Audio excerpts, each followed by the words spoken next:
I started Make Your Life Epic out of kind of a guilt almost. People wanted to do lunch, people wanted to meet for breakfast, people wanted me to respond to their email, and I found I just ran out of time.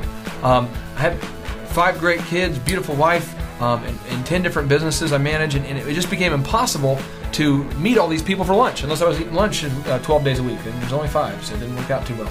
At Make Your Life Epic, entrepreneurs and aspiring entrepreneurs can find the absolute best business resources available. If you're looking for business coaching, you want someone to fly out or come out to your business and work with you hands-on, you can do that.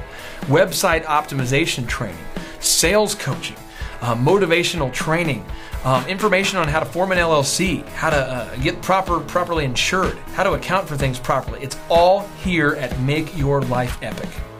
You can start living a life of abundance and start pursuing your dreams right now. All you need to do is contrast where you want to be versus where you are. And we're going to teach you the action steps to get there starting right now.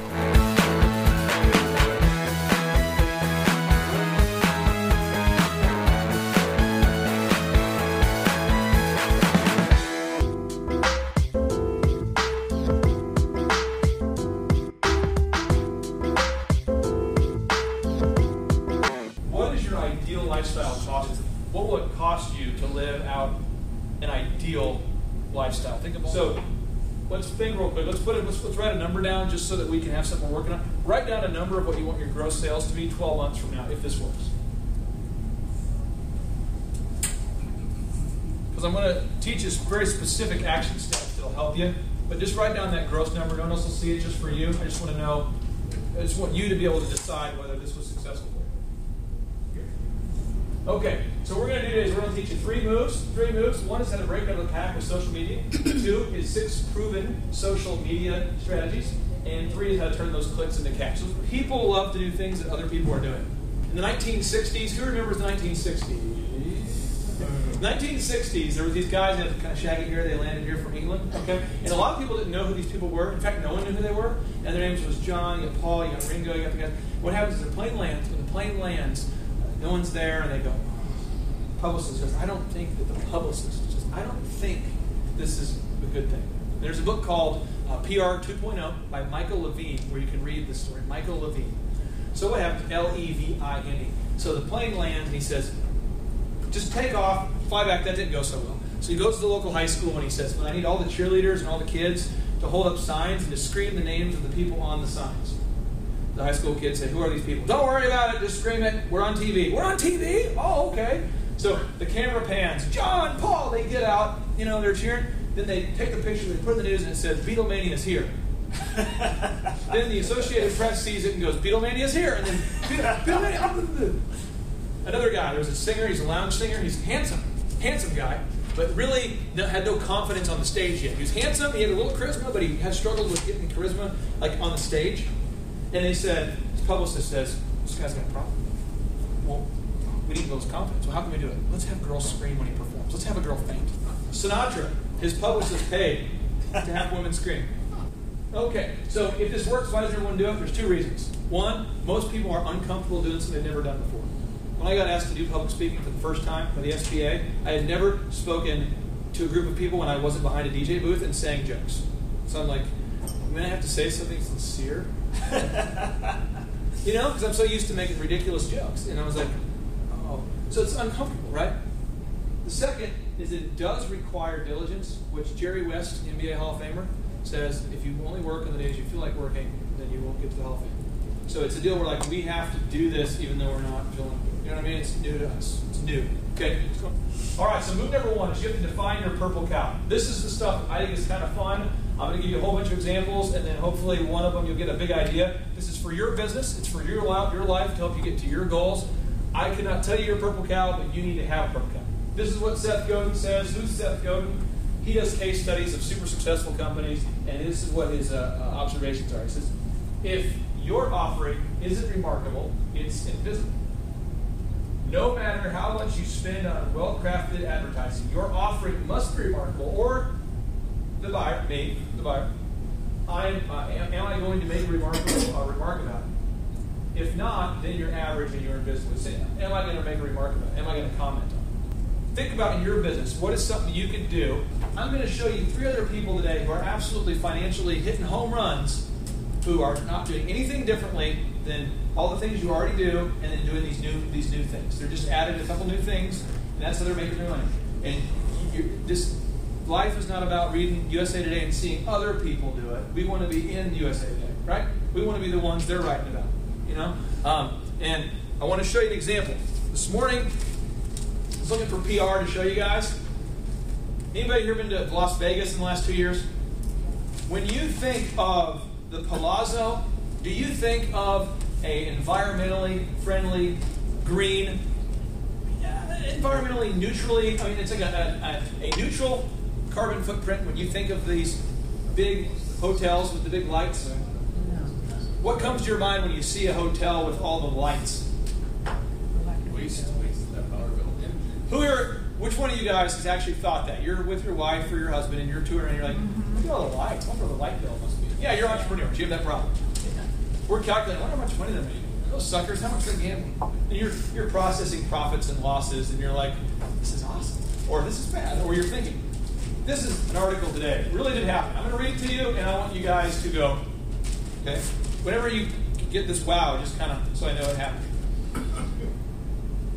The 50-story complex achieved an unlikely and lucrative milestone after opening in 2008. The Palazzo, a powerful organization, was declared, or a powerful private organization declared the Palazzo an environmentally friendly green building. The world's largest at the time. In fact, they won a $27 million tax break over a 20-year period for including the following things: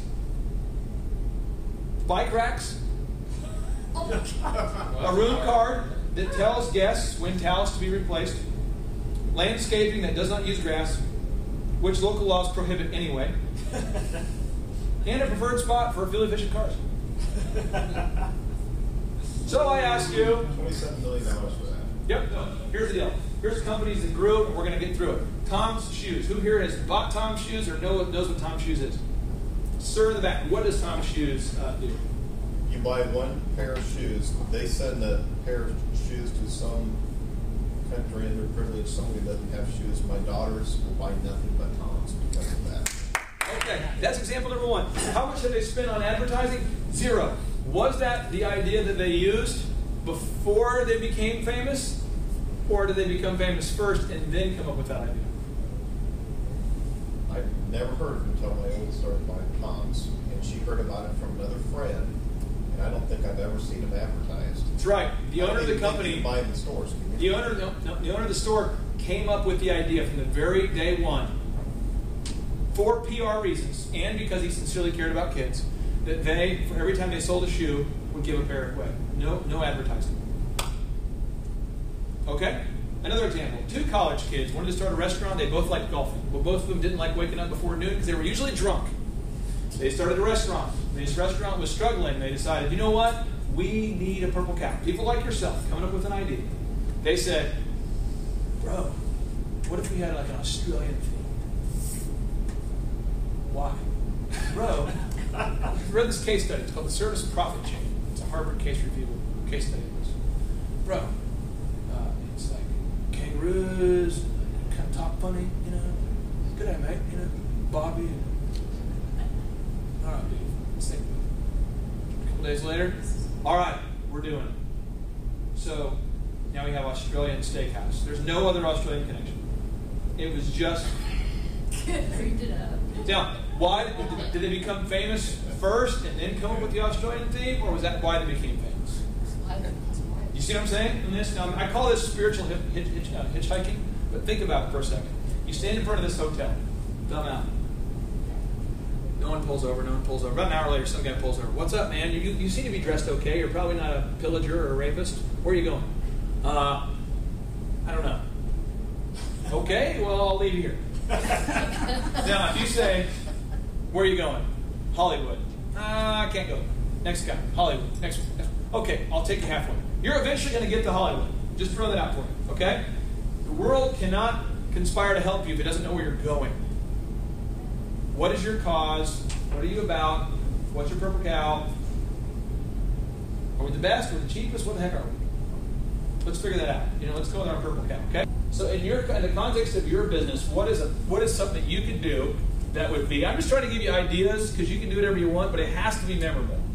So if I owned an appliance store, this would be like my plan B, and hopefully someone would come with a better option. But I would say, we're going to be the greenest, and so I'm going to start wearing like chia-like clothing that actually grows. I'm going to have one person drifting around, and he's going to wear like a green suit and then greet people, and we're going to give them like organic food samples when they walk in. And people will talk about it. You know what I mean? It'll be something where they will actually talk about it on the news, and it'll become a thing. People will go, have you seen the big chia guy? And it'll start to be, do people remark about it? Okay? So on social media, what could you do that's going to get the woman to comment on Facebook or to talk with the other women in a way that generates that conversation? Does that make sense? Everything I'm going to teach you today is 100% free. And so I am a big non-believer in doing battle with battleships with some of the weapons that we have. And I'll give you kind of how I look at it. In small business, we're competing against a huge store, aren't we? We have small margins, and we're competing against the juggernaut. And the juggernaut can spend $2 million over the holidays on ads. Have you had this happen in your town? And they just and they just unload this huge, massive cannon at you. And then we're there with like a BB gun, like, you know what I mean? But David did beat Goliath. So I'm going to use my slingshot, I'm going to get up close, and I'm going to win, and it makes the big guy mad. Does that make sense? So we are David going against Goliath here. Okay? So if you type in elephant in the room and you look it up, it's in Tulsa.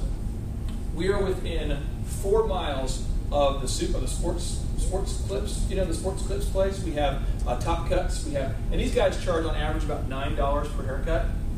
Okay? $10. They do little specials like, come in, $5 cut day. And so it's a different niche. We don't want everybody. We just want the likely buyer.